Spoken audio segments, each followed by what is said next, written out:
So maternal heart disease affects approximately 1 to 4% of pregnancies. Of these women, approximately 2/3 have underlying congenital heart disease. The prevalence of reproductive age women with congenital heart disease continues to increase. Data from the National Inpatient Sample from 1998 to 2007 suggest a 35% increase during this time.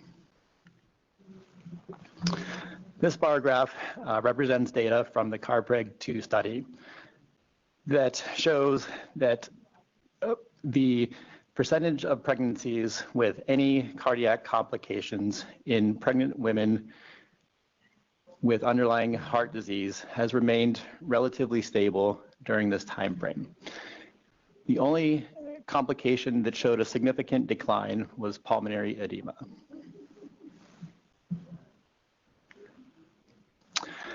As Dr. Chapa mentioned in his earlier talk, several risk stratification systems have been developed to predict the risk of maternal complications in women with underlying heart disease.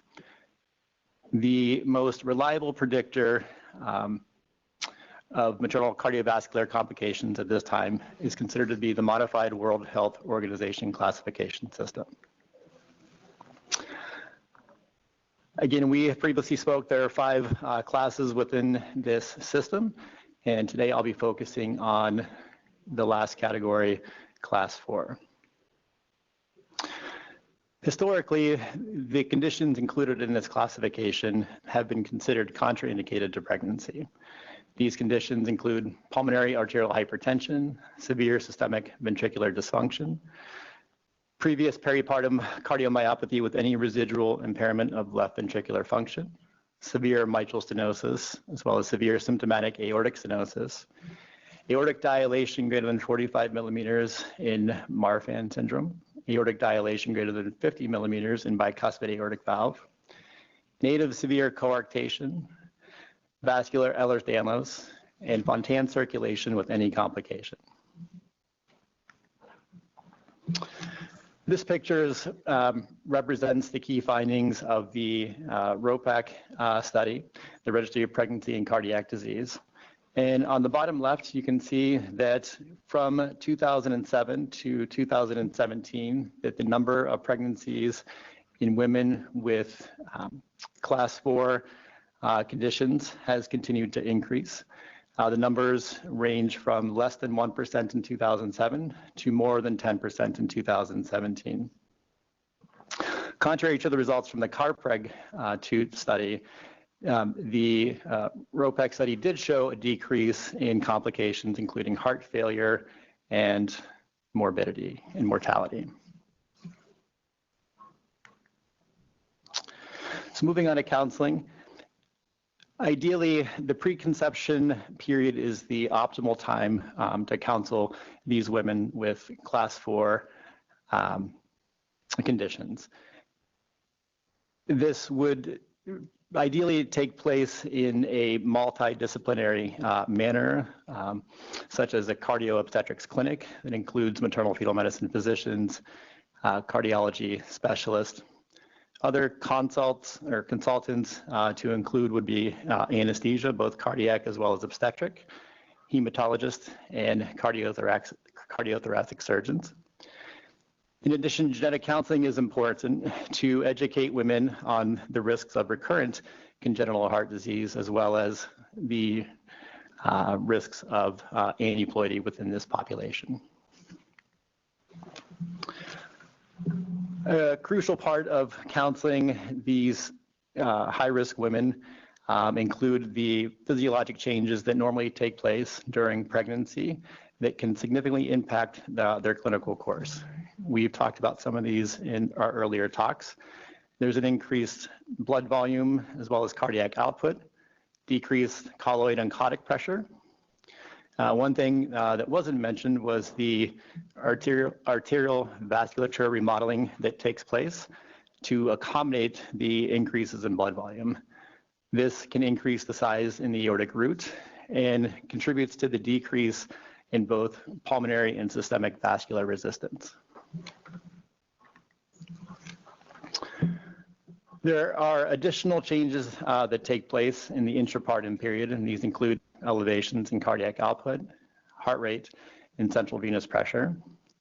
Furthermore, in the postpartum period, there may be other physiologic changes that contribute to additional complications within this high-risk population. This includes an increased preload from the placental autotransfusion, as well as a decreased compression on the vena cava. Hemorrhage or increased blood loss may also significantly affect those women who have preload-dependent lesions. Women with class 4 conditions should be counseled on the maternal risks in pregnancy. This is, again, the highest group, the highest risk group with severe morbidity and mortality. And any cardiac events have been reported in 40 to 100% of cases. The most common complications include arrhythmias such as SVT and atrial flutter, as well as heart failure. Other complications include venous thromboembolism, hypertension, hemorrhage, and mortality. This patient should also be counseled on this condition-specific risks. One example of this would be for women with Eisenmenger syndrome, where the increased risk of mortality approaches 50%.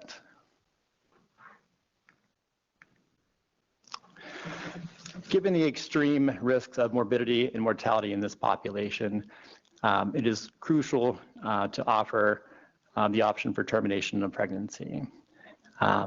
The counseling should be performed in an unbiased manner, and referral to the appropriate services should be provided.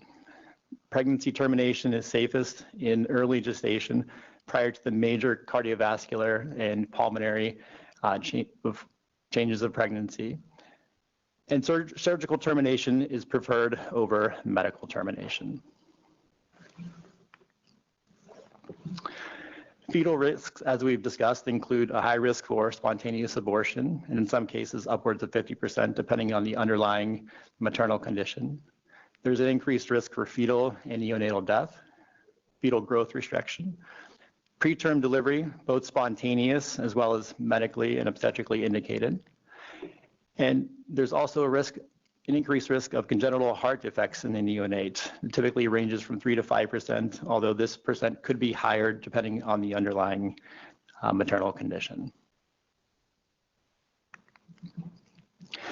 This data from the ROPEC study summarizes the maternal and neonatal risks. The light blue bar on the left represents WHO class 4. And you can see that there is a higher risk of premature birth, cesarean delivery, and heart failure. General counseling should include lifestyle modifications such as tobacco cessation, as well as optimization of medical comorbidities such as hypertension and diabetes. As Dr. Chapa said previously, it's also important to educate the women on medication safety, both during pregnancy as well as in breastfeeding. Identifying social determinants of health are also important. This might include determining whether or not the patient has access to transportation to make her prenatal care visits, or access to daily medical needs such as medications. The patient should undergo an initial cardiac evaluation at this time, and it is important to lay out a plan for her antepartum and delivery management. And this includes delivery in a tertiary care facility, frequency of cardiac evaluations, fetal surveillance, route, and timing of delivery.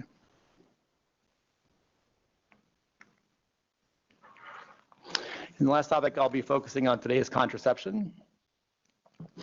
Again, the preconception period is the optimal time to counsel this high-risk population on the benefits of contraception. However, if the patient presents to you already pregnant or is insistent upon moving forward with pregnancy, contraceptive counseling should be performed throughout the course of pregnancy.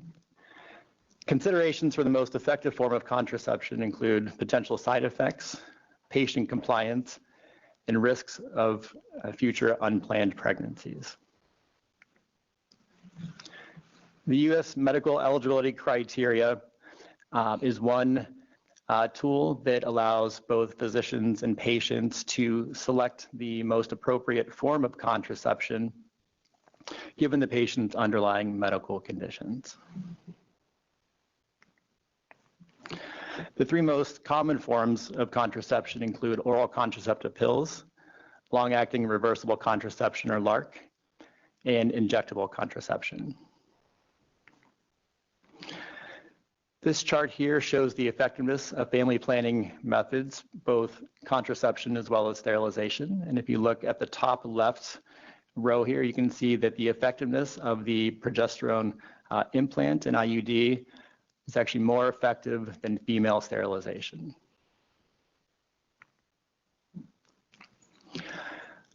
Regarding IUDs, there are two primary forms of IUD, the levonorgestrel IUD, most commonly known as the Mirena, and the copper IUD, known as Paragard. The typical pregnancy rate for progesterone IUDs ranges from 0.1 to 0.4% and are effective for approximately 3 to 5 years. The typical pregnancy rate is slightly higher for the copper IUD at 0.8%. However, this method is effective for up to 10 years. Common side effects for both forms of IUD include irregular bleeding. However, the copper IUD has been associated with heavy menstrual bleeding.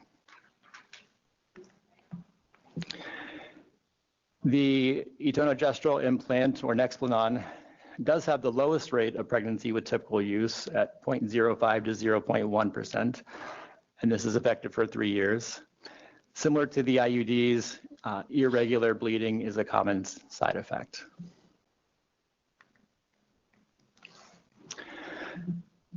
And finally, oral contraceptive pills. The typical pregnancy rate is much higher than all forms of LARC.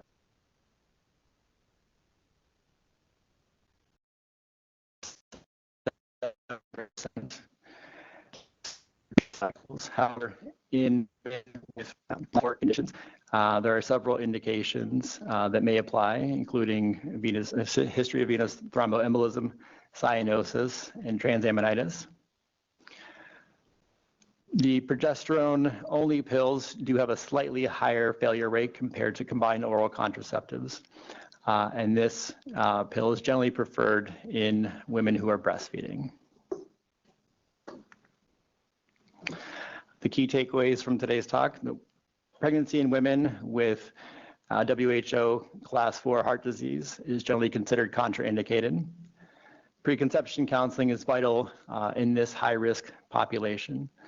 And LARC is the most effective contraceptive option and is commonly used and safe in this population of women. My references. Thank you.